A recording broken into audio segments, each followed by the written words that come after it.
देश शेड्यूल के student platform में आपका हार्दिक स्वागत। जैसा कि उन्होंने पिछले लेक्चर में पढ़ा था कि 1935 के हमने कर लिया था। सबसे पहले अपन ने देखा था कि 19 कैसे अंग्रेजी कंपनी में गठन हुआ, कैसे क्या उसने साम्राज्य विस्तार किया। उसके बाद अपन ने देखा कि 1773 के एक्ट के बारे में चर्चा करी थी। उसके बाद अपन ने 1784 के एक्ट के बारे में पढ़ा था। उसके बाद अपन ने आगे बढ़ते गए जैसे 1813 के एक्ट के बारे में पढ़ा था, जिसमें सबसे पहले शिक्षा को 1 लाख करोड़ खर्च करने का प्रावधान किया गया था। उसके बाद अपन 1833 के एक्ट के बारे में पढ़ा था, जिसमें जो बंगाल के गवर्नर जनरल थे उसको भारत के गवर्नर जनरल बना दिया गया था। उसके बाद 1853 का एक्ट पढ़ा था, उसके अंदर कहा गया कि किसी भी समय जो है ब्रिटिश संसद के द्वारा क्या किया जा सकता है, जो है ब्रिटिश कंपनी का जो भी शासन है उसके अधिपत्य को समाप्त किया जा सकता है। उसके पश्चात वो 1857 की क्रांति हुई। 1857 की क्रांति के पश्चात 1857 की क्रांति हुई। 1857 की क्रांति के पश्चात उन्होंने देखा कि जैसे क्या जो है पूरा शासन से ब्रिटिश राज के अधीन चले गया था। उसमें जो है भारत के गवर्नर जनरल वाइसराय के नाम से जाना लगा था। पहले भारत के वाइसराय लॉर्ड केली बने थे। उसके बाद एक नए पद का सृजन किया गया था, इसके बारे में उन्होंने पढ़ा था कि कौन सा पद सृजन किया गया था। पद का भारत सचिव के पद का सृजन किया गया था। भारत सचिव की सहायता के लिए क्या किया था, भारत सचिव की सहायता के लिए जो है 15 सदस्यीय परिषद का गठन किया था। भारत सचिव की सहायता के लिए 15 सदस्यीय परिषद का गठन किया गया था, जो क्या करते हैं प्रशासन में भारत सचिव की सहायता करें। इसी प्रकार हमने देखा कि जैसे वाइसराय की जो शक्तियाँ थी उनको जो है दो भागों में डिवाइड किया गया था। जैसे उनको कार्यपालिक शक्ति को अलग कर दिया गया था, जो उसकी विधायी शक्तियाँ थी उनको पृथक कर दिया गया था। इस प्रकार अपन जो चर्चा करते हुए आगे बढ़ते उसके बाद अपन ने 1861 का एक्ट पढ़ा था, जिसमें जो है और शक्तियाँ दी गई प्रणाली के बारे में अपन समझा। इसी प्रकार आगे बढ़ता गया। उसके बाद अपन ने 1885 में कांग्रेस के बारे में थोड़ी चर्चा करी थी, कैसे कांग्रेस का गठन और उसने प्रभाव डाला। इसके बाद अपन ने 1909 के अधिनियम के बारे में पढ़ा था। 1909 के अधिनियम के अंतर्गत पहली बार क्या हुआ, सांप्रदायिक निर्वाचन दिया था। सांप्रदायिक निर्वाचन किसको दिया गया था, मुस्लिमों को दिया गया था। सांप्रदायिक इसी प्रकार उन्होंने देखा कि जो सांप्रदायिक निर्वाचन मूल उद्देश्य क्या था, सांप्रदायिक निर्वाचन देने का मूल उद्देश्य था कि जो मुस्लिम और हिंदुओं के बीच में जो बढ़ती घनिष्ठ था उससे कहीं ना कहीं अंग्रेजी सरकार को लग रहा था कि ये ब्रिटिश शासन के लिए कालांतर में खतरनाक साबित हो सकती है। इसी तरीके से उन्होंने क्या करा, सांप्रदायिक निर्वाचन किया। सांप्रदायिक निर्वाचन क्या होता है ये भी उन्होंने पढ़ लिया था। सांप्रदायिक निर्वाचन से तात्पर्य क्या था, सांप्रदायिक निर्वाचन से तात्पर्य था कि जो मुस्लिम मतदाता है कोई मुस्लिम जो ये अपने जो निर्वाचित प्रतिनिधि होंगे उनका चुनाव कर सकेंगे, उनके बारे में उन्होंने पढ़ा था। इस सांप्रदायिक निर्वाचन को 1909 के अधिनियम में बहुत विस्तारित कर दिया गया था। दलितों को जो है 1935 के अधिनियम में वोट दे दिया गया था। इसी प्रकार 1919 के अधिनियम में उसको दिया गया, सिखों, ईसाइयों और आंग्ल भारतीयों को दे दिया गया था। इसी परिप्रेक्ष्य में हमने देखा था कि जैसे साइमन कमीशन का गठन था। साइमन कमीशन कैसे क्या भारत आया था उसके बारे में, फिर नेहरू रिपोर्ट के बारे में हमने चर्चा की। इसके बाद हमने तीनों गोलमेज सम्मेलन के बारे में पढ़ा था कि कौन कौन से कांग्रेस ने दो गोलमेज सम्मेलन का बहिष्कार किया था। जबकि गोलमेज सम्मेलन में कांग्रेस से महात्मा गांधी जी भाग लेने गए। महात्मा गांधी जी जैसे राष्ट्रपिता में बैठ के भाग लेने गए। उसी प्रकार जो तीनों गोलमेज सम्मेलन था उनके अनुसार जो है भारत उन्होंने एक श्वेत पत्र जारी करा। उन्हें श्वेत पत्र के अंतर्गत ये प्रावधान किया गया था कि जो श्वेत पत्र जारी किया था उसी के अंतर्गत प्रावधान किया गया था। उसमें जो प्रावधान किए गए थे उन्हीं को बेस बनाकर 1935 का अधिनियम पारित किया गया। उन्होंने देखा था कि बहुत ज़्यादा बड़ा अधिनियम था, इसमें लगभग 10 अनुसूचियाँ और इसमें प्रावधान किया गया था कि जब तक भारत में संविधान निर्मित नहीं हुआ तब तक क्या करेंगे, जो भी भारत का प्रशासन होगा इसके अधीन चलाया जाएगा। 1935 के अधिनियम के अंतर्गत चलाया जाएगा। अपना उन्होंने पढ़ लिया था। अब आज के लेक्चर की शुरुआत करते हैं। आज के लेक्चर की अगर बात करें अपन तो 1935 के अधिनियम के बाद 1937 के आसपास जो है कांग्रेस के चुनाव हुए। चुनाव को कांग्रेस ने अच्छी खासी बहुमत के साथ अच्छी खासी स्टेटों में कांग्रेस की सरकार बनी और बदलाव पाया गया। उसके बाद देखो जैसे द्वितीय युद्ध शुरू हुआ तो ब्रिटिशर्स को भारत में भी सहायता चाहिए बिना भारतीयों की सहायता के वो द्वितीय विश्व युद्ध में विजय नहीं हो सकते थे। इसलिए उन्होंने क्या करा कि भारतीयों की सहायता के लिए अधिनियम पारित किया। इससे आगे का अपन पढ़ते हैं। उस अधिनियम को किस नाम से जाना जाता है? अगस्त प्रस्ताव लाया। अगस्त प्रस्ताव बेसिकली किस उद्देश्य से लाया गया था कि द्वितीय विश्व युद्ध के बाद जो है भारत में जो है संविधान निर्माण के लिए प्रोसेस आगे बढ़ाएंगे और इसे एक लालच देकर जो है भारतीयों का समर्थन मांगा गया कि आप हमें जो है द्वितीय विश्व युद्ध में सहायता दो और हम कालांतर में आपके लिए संविधान या राष्ट्रीय सरकार के निर्माण की बात करी गई। तो इसके अंदर देखते हैं कौन कौन से प्रावधान थे। इसके अंदर कौन कौन से प्रावधान थे इनके ऊपर चर्चा कर लेते हैं। सबसे पहले तो ये अधिनियम कब आया? तो ये अधिनियम भारत में आया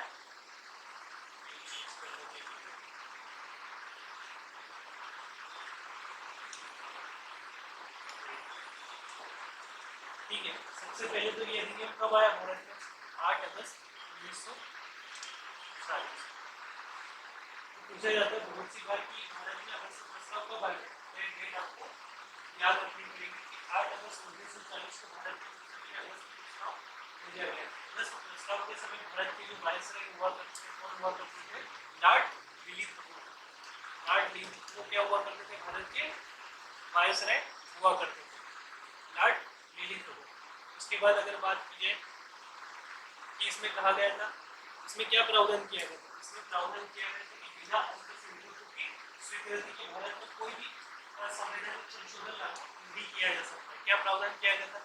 तो लॉर्ड लिलिथ कपूर थे। दूसरा प्रावधान किया था बिना अल्पसंख्यकों की स्वीकृति के कोई भी संवैधानिक संशोधन भारत में लागू नहीं किया जा सकता। ये मुख्य प्रावधान था। अल्पसंख्यक किसे माना जाता है? मुस्लिम लीग को माना जाता है। जो मुस्लिम थे और जो मुस्लिम को उनको अल्पसंख्यक माना जाता था, तो मुस्लिमों को जो रिप्रेजेंट करने की कौन सी पार्टी थी? मुस्लिम लीग। दूसरी बात इसमें क्या कहा गया था कि द्वितीय विश्व युद्ध के पश्चात एक राष्ट्रीय सरकार बनाने की बात कही गई। द्वितीय विश्व युद्ध जैसे ही खत्म हो गया था उसके पश्चात एक राष्ट्रीय सरकार का गठन किया जाए। जो राष्ट्रीय सरकार क्या करेगी? भारत का शासन करने का काम करेगी। हालांकि जो है इसमें संविधान जो है उसके निर्माण की बात तो कही गई पर आंशिक रूप से कही गई। आंशिक रूप से कही गई थी। तो ये जिस उद्देश्य से लाया गया था कि बस इसका मेन उद्देश्य क्या था कि जैसे जैसे भारतीयों को बल मिलाकर द्वितीय विश्व युद्ध में समर्थन प्राप्त कर लिया जाए। हालांकि ये अधिनियम भी इतना, ये प्रस्ताव भी इतना जो है इफेक्टिव नहीं हो सका। इसके बाद 1942 के आसपास व्यक्तिगत सत्याग्रह चल रहे थे। आपको पता होगा कि 1942 में गांधी जी कांग्रेस ने जो है भारत छोड़ो आंदोलन चला दिया। उससे पहले 1940 की अगर बात करें 1940 में गांधी जी ने व्यक्तिगत सत्याग्रह आंदोलन चला दिया। तो अपनों ने क्या पढ़ा था कि जैसे आपको पता हो कि 1940 में व्यक्तिगत सत्याग्रह चलाया गया था। उसके बाद 1942 की अगर बात करें तो 1942 में कांग्रेस ने जो है भारत छोड़ो आंदोलन चला दिया था। तो भारत छोड़ो आंदोलन का भी कहीं ना कहीं प्रभाव उसके ऊपर पड़ा था और जो है ब्रिटिशर्स को और ज्यादा भारतीयों की सहायता की जरूरत थी। तो इसी परिप्रेक्ष्य में उन्होंने क्रिप्स मिशन को भारत भेजा था। क्रिप्स मिशन भारत में कब आया था? 1942 ईस्वी में भेजा गया था। भारत इसकी घोषणा, क्रिप्स मिशन की घोषणा कब हुई थी? तो 11 मार्च 1942 को इसकी घोषणा कब हुई? 11 मार्च 1942 को इसकी घोषणा हुई। जबकि ये भारत आगमन कब हुआ इसका? 24 मार्च 1942 को इसका भारत आगमन हुआ।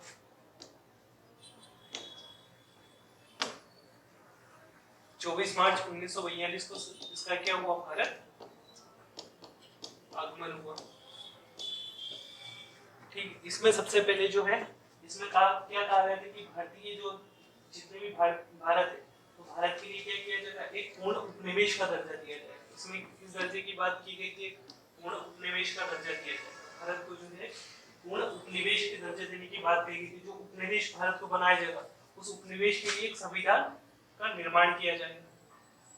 एक संविधान का निर्माण किया जाएगा। और उपनिवेश से क्या तात्पर्य? भारत जो भी गवर्नमेंट भारत में बनेगी, जो संविधान बनेगा, तो संविधान जो है भारत की जो आंतरिक जो निर्णय जैसे कैसे क्या है प्रशासन चलाना, इनका निर्णय तो ले सकता है, पर जो भारत के बाहर के निर्णय है जैसे रक्षा हो गई, विदेश मामले हुए, तो उन सभी का दायित्व किसने सौंपा? ब्रिटिश सरकार ने कहा कि ये सभी किसके अंतर्गत रहेगा? हमारे अंतर्गत रहेगा। कि जो ब्रिटिश सरकार है वो भारत की रक्षा करेगी, ये सभी उन्होंने इसके अंतर्गत प्रावधान करा था। जैसे अपनों जब मैं आपको राज्य वाला जो लेक्चर पढ़ाया था, आपने नहीं देखा हो तो पिछले वाले लेक्चर देख लीजिएगा। जैसे अपनों पिछले वाला लेक्चर फर्स्ट वाला जो लेक्चर था उसके अंतर्गत मैंने आपको संप्रभुता के बारे में पढ़ाया था। संप्रभुता से क्या तात्पर्य? संप्रभुता से तात्पर्य था कि कोई भी राज्य अपने आंतरिक और बाह्य निर्णय लेने में क्या हो, स्वतंत्र हो, किसी अन्य शक्ति का उसके ऊपर क्या ना हो, दबाव ना हो, तो उसके ऊपर अपनों ने देखा था। तो इसमें उपनिवेश बनाने की बात कही गई थी। जो उपनिवेश बनाया जाएगा उस उपनिवेश के लिए संविधान का निर्माण करने की बात कही। और जो संविधान का निर्माण किसके द्वारा किया जाएगा? जो एक संविधान सभा का गठन किया जाएगा। इस संविधान निर्माण के लिए संविधान सभा का गठन किया जाएगा। और जो ये संविधान सभा है ये कैसे बनाएगी? कि जो निचला सदन, आपने पहले भी पढ़ा था, जो निचला सदन था वो कैसा था? उसे विधान परिषद के नाम से जाना जाता था। किस नाम से जाना जाता था? विधान परिषद।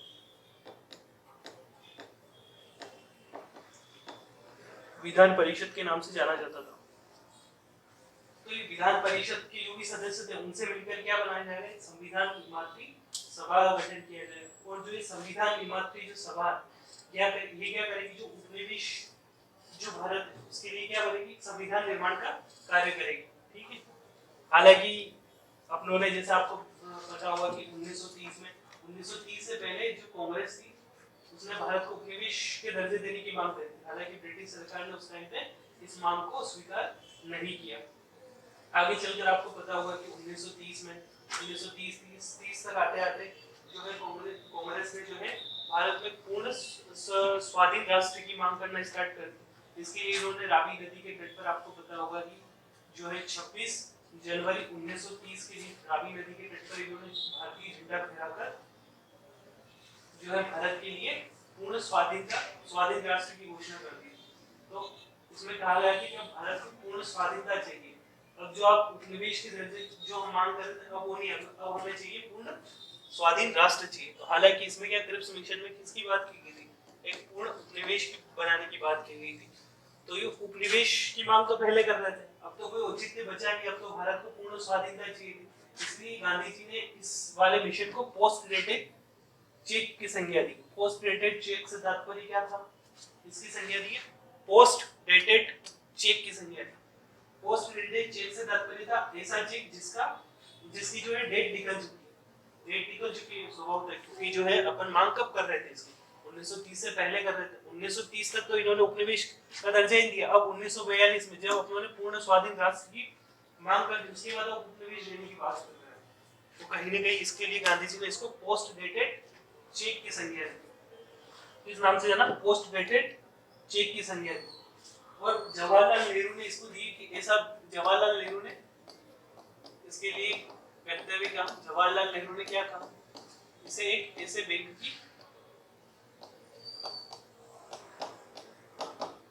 के चेक की संज्ञा दी जो बैंक नष्ट होने वाला है।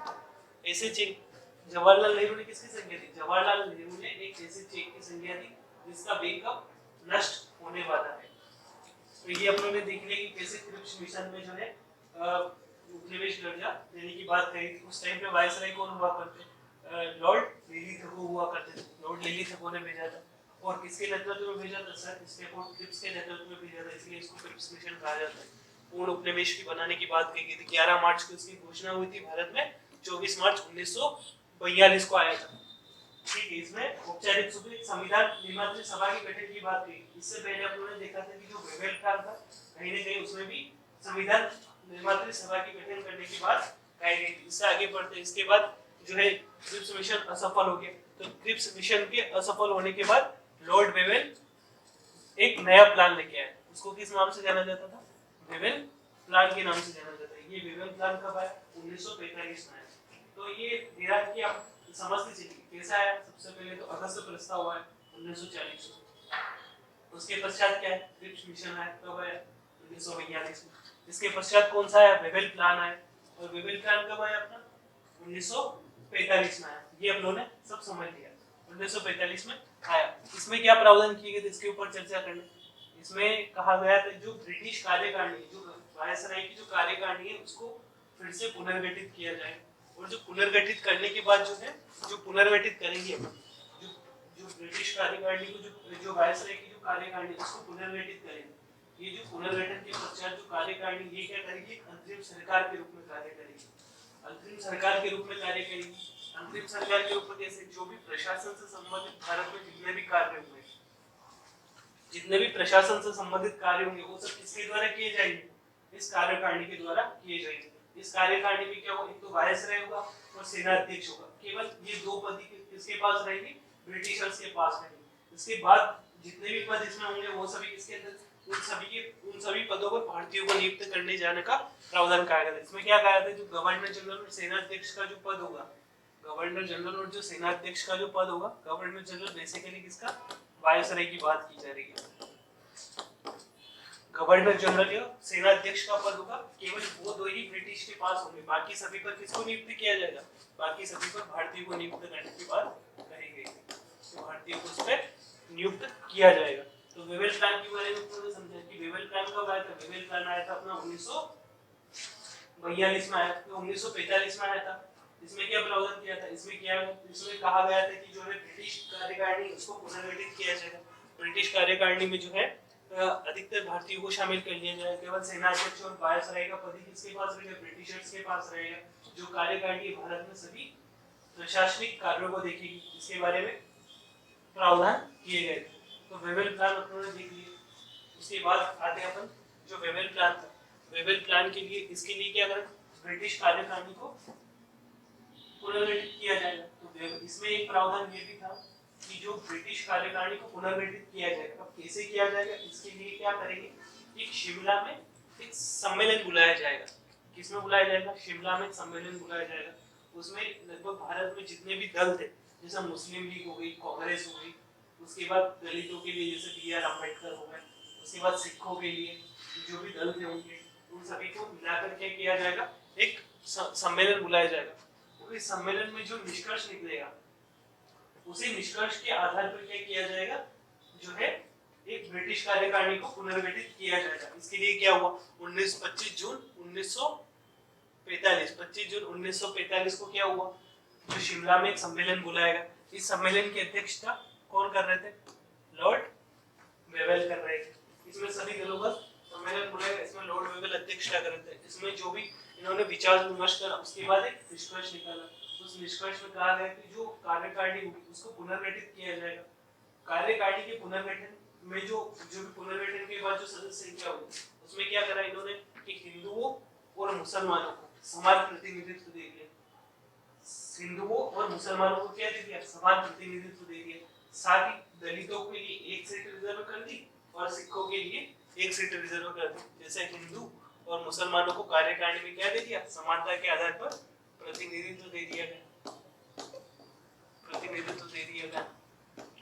और जो सिख थे, अपने सिख और जो दलित थे, इनके लिए क्या किया गया, एक एक प्रतिनिधि या एक एक सीट रिजर्व कर दी गई। तो ये अपनों ने देखा कि इसमें क्या प्रावधान किया, कार्यकारिणी को पुनर्गठित किया जाएगा। पुनर्गठन के पश्चात हिंदुओं और मुसलमानों के लिए क्या किया जाएगा, समान प्रतिनिधित्व दे दिया गया और दलितों और सिखों के लिए एक एक प्रतिनिधि दे दिया गया। साथ में इसमें क्या प्रावधान किया गया कि आपको पता है, जैसे 1909 के अधिनियम में अपनों ने पढ़ा था कि सांप्रदायिक निर्वाचन मुसलमानों को दे दिया गया था। तो इसमें भी यही प्रावधान किया था। इसमें क्या किया था, समानता के आधार पर प्रतिनिधित्व दे दिया गया। यहाँ तक तो ठीक था। इसमें क्या कहा है, जो मुस्लिम जो प्रतिनिधि है, मुस्लिम प्रतिनिधियों का चुनाव किसके द्वारा किया जाएगा, जो मुस्लिम जितने भी प्रतिनिधि हैं, उन मुस्लिम प्रतिनिधियों का चुनाव क्या करेंगे, मुस्लिम ही करेंगे। मुस्लिम प्रतिनिधियों का चुनाव मुस्लिम ही करेंगे। तो ये प्रावधान इसके अंतर्गत किया गया था। तो अब सांप्रदायिक निर्वाचन की बात है तो कांग्रेस कहाँ मानने वाली है, तो कांग्रेस ने सांप्रदायिक निर्वाचन और समान प्रतिनिधित्व के मुद्दे को बनाकर इससे हट गई कांग्रेस की, नहीं बिल्कुल नहीं, इसको असफल बोल दिया कि बिल्कुल नहीं, कांग्रेस जो है ब्रिटिश सरकार के इस प्रकार के जो है समझौते से हम बिल्कुल नाखुश है। और जो मुस्लिम लीग है, मुस्लिम लीग तो 1940 से उन्होंने पृथक पाकिस्तान की मांग करना स्टार्ट कर दी। तो पृथक पाकिस्तान की मांग इसमें कहीं लिखा हुआ था, पृथक पाकिस्तान की कहीं नहीं लिखा हुआ था।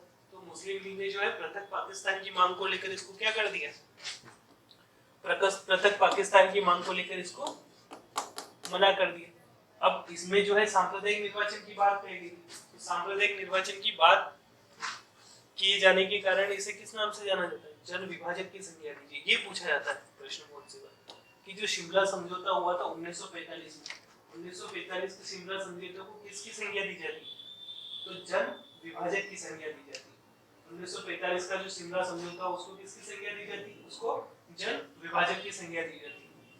तो फ्रेंड्स इतनी चीजें क्लियर आपको? तो इससे पहले क्या क्या पढ़ा, एक बार सिनेरियो देख लिया, वेवेल प्लान पढ़ा अपनों ने 1940 में आया। उसके बाद अपनों ने क्रिप्स मिशन देखा, सबसे पहले तो अगस्त प्रस्ताव, क्रिप्स मिशन, फिर वेवेल प्लान देखा 1945 का। वेवेल प्लान के तहत क्या हुआ, शिमला में सम्मेलन बुलाया गया, शिमला सम्मेलन बुलाया गया। इसी सम्मेलन के तहत क्या किया, जो भी चर्चा हुई लोगों की, उनके तहत क्या किया जाएगा, ब्रिटिश कार्यकारिणी को पुनर्गठित किया जाएगा। ये सब अपनों ने पूरा समझ लिया।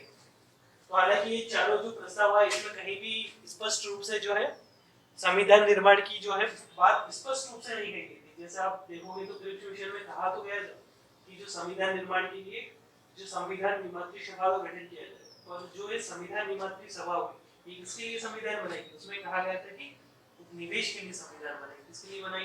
ये उपनिवेश का दर्जा देने की बात की। अब भारत को तो पूर्ण स्वाधीन राष्ट्र चाहिए, तो कहीं ना कहीं ये सारे जो भी प्रस्ताव आए ये सभी क्या रहे, असफल रहे। इसके बाद आया अपना कैबिनेट मिशन, ये बहुत इंपॉर्टेंट है। यहाँ से आपके प्रश्न एग्जाम में बहुत सी बार आ ही जाते हैं, क्योंकि कैबिनेट मिशन की सिफारिशों की बेसिस बनाकर क्या किया, जो है भारतीय संविधान सभा का गठन हुआ। कैसे क्या हुआ ये अपन पढ़ ही रहे हैं। तो जो ये मिशन आपके लिए बहुत इंपॉर्टेंट है। सबसे पहले तो कैबिनेट मिशन की घोषणा कब हुई, तो ये देखना फरवरी 1946 में इसकी घोषणा हुई कि जो है कैबिनेट मिशन देखेंगे। इसके बीच का कालक्रम समझ लीजिए।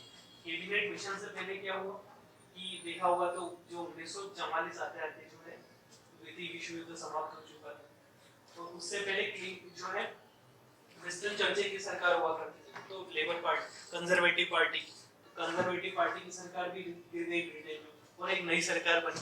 उससे जो है क्लीमेंट एटली वहां के जो है कौन बने, प्रधानमंत्री बने। जो क्लीमेंट एटली साहब ये लेबर पार्टी से संबंधित, तो लेबर पार्टी को कंजर्वेटिव पार्टी जो थी ब्रिटेन की, जिसकी कौन थे, विंस्टन चर्चिल, तो कंजर्वेटिव पार्टी के कंपैरिजन में इसको जो है अच्छा माना जाता है कि ये थोड़ी सी सहिष्णु प्रवृत्ति की, उदार प्रवृत्ति की पार्टी माना जाता है, जो उदार प्रवृत्ति की पार्टी। इसीलिए जो इन्होंने क्या करा, फेब 1946 में आपको आते भारत के लिए कैबिनेट मिशन को भेजा। ये कैबिनेट मिशन भारत में कब आया, लगभग आते 24 मार्च 1946 को इंडिया में आ गया था। कब आया था? 24 मार्च 1946 को। फेब 1946 में तो इसकी घोषणा हुई। कब आया? 24 मार्च 1946 को ये भारत में आ गया था। उसके बाद इसने घोषणा कब करी? इसने अपने उद्देश्य की घोषणा करी 16 मई 1946 को। कब करी? 16 मई 1946 को। ये डेट एक बार एग्जाम में पूछी हुई, आई थिंक यूजीसी नेट के पेपर में पूछी थी, तो पढ़ लेना। हालांकि जैसे अपना जो लेक्चर है सभी एग्जाम को कवर करने वाला है, तो ये वैसे अब तो सारी एग्जाम का जो है डेप्थ लेवल जाने लग गया है, तो कहीं ना कहीं ये चीजें आपको पढ़नी जरूर है। ये डेट वाइज सीक्वेंस से याद कराने की कोशिश कर रहा हूँ आपको। घोषणा कब हुई? फरवरी 1946 को। भारत कब आया? 24 मार्च 1946 को। घोषणा कब हुई? इसने अपने उद्देश्य की घोषणा कब करी? भारत में आकर के अपना उद्देश्य, ये उद्देश्य इसकी घोषणा कब करी? 16 मई 1946 को घोषणा करी। इसके अध्यक्ष कौन थे? इसके अध्यक्ष हुआ करते थे sir Pethick Lawrence. Cabinet mission के अध्यक्ष हुआ करते थे sir Pethick Lawrence. Pethick Lawrence कौन थे? पैथिक लॉरेंस थे उस टाइम की जो भारत के जो सचिव हुआ करते, भारत सचिव, याद करो 1858 का दिल्ली भारत सचिव, याद आया? जो पैथिक लॉरेंस थे ये कौन थे? भारत सचिव थे। उसके बाद एबी अलेक्जेंडर थे। एबी अलेक्जेंडर कौन थे? नौसेना अध्यक्ष, नौसेना अध्यक्ष हुआ करते थे। उसके बाद एक सदस्य थे सर स्टेबोर्ड क्रिप्स, व्यापार मंत्री। स्टेबोर्ड क्रिप्स वही जो क्रिप्स मिशन में आया था 1942 में, इससे पहले जो अपनों ने पढ़ा था। तो स्टेबोर्ड क्रिप्स कौन थे? ये सदस्य थे। ये उस टाइम पे ब्रिटिश कैबिनेट में व्यापार मंत्री हुआ करते थे। तो अध्यक्ष कौन थे? सर पैथिक लॉरेंस जो भारत सचिव हुआ करते थे। एबी अलेक्जेंडर कौन थे? नौसेना अध्यक्ष हुआ करते थे। और स्टेबोर्ड क्रिप्स थे जो क्या हुआ करते थे? व्यापार मंत्री हुआ करते थे। इसके अंतर्गत कौन कौन से प्रावधान हुए इनके ऊपर चर्चा कर लेते हैं। प्रावधान के अंतर्गत इसमें सबसे पहले क्या कहा था कि जो है इसके अंतर्गत भारत में जो है अखिल भारतीय संघ की स्थापना करने की बात कही थी। क्या बात कही थी कि अखिल भारतीय संघ की स्थापना होगी, एक अखिल भारतीय संघ की स्थापना करने की बात। अखिल भारतीय संघ कैसे होगा, ब्रिटिश रियासतों, जो ब्रिटिश प्रांत थे, ब्रिटिश प्रांतों और जो देसी रियासतें थी उनको मिलाकर के किया जाएगा, एक भारतीय संघ का निर्माण करने की बात कही गई। देसी रियासतों और ब्रिटिश प्रांतों को मिलाकर एक भारतीय संघ का निर्माण करने की बात कही गई थी। दूसरा प्रावधान, अब संघ का निर्माण हो जाएगा तो संघ की शासन प्रशासन को चलाने के लिए संविधान तो चाहिए ना, तो जो संविधान चाहिए उसके लिए उसका निर्माण कौन करेगी, संविधान सभा करेगी। तो इसमें कहा गया कि जो भी अखिल भारतीय संघ निर्मित होगा किससे, ब्रिटिश प्रांतों और देसी रियासतों से मिलकर, उसके लिए संविधान का निर्माण होगा। और जो संविधान का निर्माण कौन करेगी, संविधान सभा के द्वारा किया जाएगा। संविधान सभा के द्वारा क्या किया जाएगा, तो संविधान का निर्माण किया जाएगा जो एक अखिल भारतीय संघ के लिए होगा। दूसरी चीज क्या होगी, संघ के विषयों को छोड़कर जो उसमें आपने देखा होगा कि 1935 के अधिनियम में क्या प्रावधान किया गया, अवशिष्ट शक्तियां वायसराय को दे दी गई थी। तो इसमें जो कैबिनेट मिशन अपनाया है इसमें क्या कहा, इसमें कहा गया कि जो संघ के विषय उन विषय को छोड़कर जितने भी विषय बचते हैं वो सभी प्रांतों को हस्तांतरित कर दिए जाएंगे। किसको दे दी जाएंगे, प्रांतों। उसके अंतर्गत अवशिष्ट विषय भी शामिल हुआ करते हैं। अवशिष्ट विषय किसको दे दिया, संघ विषयों को छोड़कर सभी विषय प्रांतों को दे दिए जाएंगे। इसके अंतर्गत अवशिष्ट विषय भी शामिल हुआ करते हैं वो। और इसमें एक और प्रावधान किया गया था कि जो भी ब्रिटिश प्रांत उस टाइम पे बचे थे उन ब्रिटिश प्रांतों को ए, बी और सी श्रेणी में डिवाइड किया है। कैसे किया गया, ए श्रेणी, बी श्रेणी और सी श्रेणी में विभाजित कर दिया गया। ए श्रेणी, बी श्रेणी और सी श्रेणी में विभाजित कर दिया गया। तो ये आप लोगों ने समझ लिया कैबिनेट मिशन भारत में कब आया, कब आया, 24 मार्च 1946 को इंडिया में। इसने अपने उद्देश्य की घोषणा कब करी, इसने अपने उद्देश्य की घोषणा करी 16 मई 1946 को घोषणा करी थी। इसके अध्यक्ष कौन थे, इसके अध्यक्ष सर पैट्रिक लॉरेंस हुआ करते थे। पैट्रिक लॉरेंस उस टाइप के भारत सचिव हुआ करते थे। उसके बाद एबी अलेक्जेंडर हुआ करते थे। एबी अलेक्जेंडर कौन थे, नौसेना अध्यक्ष थे। उसके बाद एक अध्यक्ष कौन थे, सर स्टेफोर्ड क्रिप्स थे, ये व्यापार मंत्री हुआ करते थे। उसके बाद इसमें प्रावधान क्या किया गया, एक अखिल भारतीय संघ बनाने का प्रावधान किया गया। उसके बाद अखिल भारतीय संघ के लिए एक संविधान बनाने का प्रावधान किया गया था। जो संविधान है उसके और जो ब्रिटिश प्रांत है उन्हें ए, बी, सी श्रेणी में विभाजित कर दिया गया। एक और प्रावधान किया गया था जो भी अवशिष्ट सूची है प्रांतों को हस्तांतरित कर दी जाएगी। तो इतना सब उन्होंने कैबिनेट मिशन के बारे में पढ़ लिया और आपके एग्जाम पॉइंट ऑफ व्यू से क्या है, इतना ही काम का बनता है।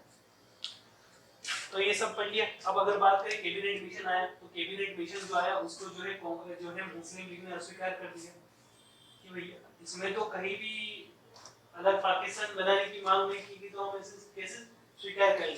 तो उसको स्वीकार करने उन्होंने क्या किया कि 16 अगस्त 1946 को कैबिनेट मिशन का जो भी इसने सिफारिशें थी उनका विरोध किया और विरोध करके इसको किस नाम से जाना, प्रत्यक्ष कार्यवाही दिवस के रूप में मनाया। प्रत्यक्ष कार्यवाही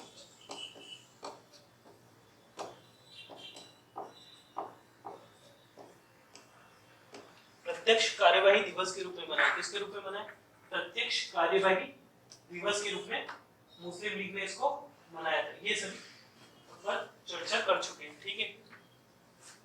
तो कैबिनेट मिशन हो गया अपना, ये सब हो गया। अब कैबिनेट मिशन की सिफारिशों के आधार पर क्या हुआ, एक अंतरिम सरकार का गठन हुआ। इस अंतरिम सरकार के बारे में हम देख लेते हैं थोड़ा बहुत, क्योंकि यहाँ से बहुत सारे प्रश्न आ ही जाते हैं बहुत सारे एग्जामों में। जो अंतरिम सरकार का गठन हो, इस अंतरिम सरकार की अगर बात करें तो इस अंतरिम सरकार में उपाध्यक्ष किसको बनाया गया, जवाहरलाल नेहरू को बनाया गया।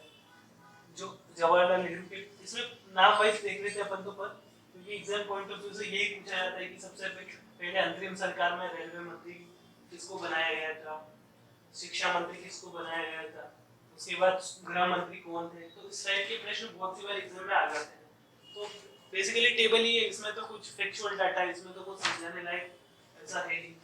फिर भी अपन देख लेते हैं कि जवाहरलाल नेहरू जो थे ये उपाध्यक्ष थे, राष्ट्रमंडल अध्यक्ष थे और विदेश मंत्री थे। राष्ट्रमंडल इसके बारे में मैं आपको बता देता हूँ कि जैसे ही राष्ट्रमंडल से क्या तात्पर्य कि जैसे ही राष्ट्रमंडल बेसिकली जो भी ब्रिटेन के उपनिवेश, इसके ब्रिटेन के, अपना भारत भी ब्रिटेन का उपनिवेश है, तो जितने भी ब्रिटेन के उपनिवेश हैं उन्हीं सभी को मिला करके उनको सभी को मिला करके जो ब्रिटेन ने नया संगठन बनाया जिसे राष्ट्रमंडल के नाम से, उसके कौन राष्ट्रमंडल के नाम से जाना जाता था। उस राष्ट्रमंडल के कौन कौन सदस्य हुआ करते, जो भी कहीं न कहीं ब्रिटेन के जो उपनिवेश रहे कालांतर में, जो ब्रिटेन के उपनिवेश रहे उनको किस नाम से जाना है, वो सभी राष्ट्रमंडल के क्या हुआ करते थे, सदस्य हुआ करते थे। तो भारत कब बना राष्ट्रमंडल का सदस्य, 1949 ईस्वी में स्थायी रूप से, औपचारिक रूप से जो है भारत राष्ट्रमंडल का सदस्य बन गया था। तो ये डेट आप याद रख लेना कब बना था, 1949 में। विवरण जैसे किताबों में देखने को मिल जाता है बहुत सी बार, तो आपको कंफ्यूजन ना हो उसके लिए मैंने राष्ट्रमंडल। तो जवाहरलाल नेहरू उपाध्यक्ष थे, राष्ट्रमंडल के अध्यक्ष थे और विदेश मंत्री थे। सरदार पटेल को क्या मिला, सरदार पटेल को मिला गृह मंत्री और सूचना मंत्रालय। गृह मंत्री बनाएगा और सूचना मंत्रालय, गृह मंत्री के साथ सूचना मंत्री भी इनको बनाएगा। ये आप याद रख लेना कौन सा, पटेल वाला, क्योंकि अपन जब इसके बाद जो है, जब संविधान जो इसके बाद जो स्वतंत्रता के बाद जो गठन होगी सरकार, ठीक है, तो उसमें भी जो पटेल है ना, इनको यही गृह मंत्रालय और सूचना मंत्रालय अलॉट होगा। तो ये एक ही जगह याद कर लेंगे तो क्या डबल डबल से याद करने की जरूरत नहीं पड़ेगी। जो राजेंद्र प्रसाद हुए, राजेंद्र प्रसाद को खाद्य मंत्री और कृषि मंत्री बनाया गया। क्या बनाया, खाद्य मंत्री और कृषि मंत्री बनाया गया। राजेंद्र प्रसाद भारत के क्या बने, पहले प्राइम मिनिस्टर भी बने। तो अपन देखिए जब संविधान सभा पढ़ेंगे तो कैसे क्या चुनाव हुए, कैसे क्या हुआ, ये सब अपन संविधान सभा जब पढ़ेंगे, संविधान बनेंगे, पढ़ेंगे संविधान का निर्माण कैसे हुआ ये पढ़ेंगे इसके लेक्चर के बाद, ठीक है। तो उसके ऊपर चर्चा कर लेंगे। जो आसफ अली थे उनको रेलवे मंत्री अलॉट किया गया। सी राजगोपालाचारी थे, उनको श्रम मंत्री बनाया गया। जो बलदेव सिंह थे, बलदेव सिंह को क्या बनाया गया, रक्षा मंत्री बनाया गया। और जो मौलाना आजाद थे उनको क्या बनाया गया, शिक्षा मंत्री बनाया गया। तो ये टेबल है, जैसे जवाहरलाल नेहरू को उपाध्यक्ष, राष्ट्रमंडल अध्यक्ष, विदेश मंत्री, पटेल को गृह और सूचना मंत्री, जो है राजेंद्र प्रसाद उनको खाद्य और कृषि मंत्री, आसफ अली को रेलवे मंत्री, श्री राजगोपालाचारी को श्रम मंत्री, बलदेव सिंह को रक्षा मंत्री और मौलाना आजाद को शिक्षा मंत्री बनाया गया। तो इन सभी के ऊपर अपनों ने देख लिया। तो ये तो फैक्चुअल डाटा, ये तो आपको याद ही करना पड़ेगा, इसके अलावा इसका कोई रास्ता नहीं है, क्योंकि यहाँ से बहुत सी बार प्रश्न आ ही जाते हैं।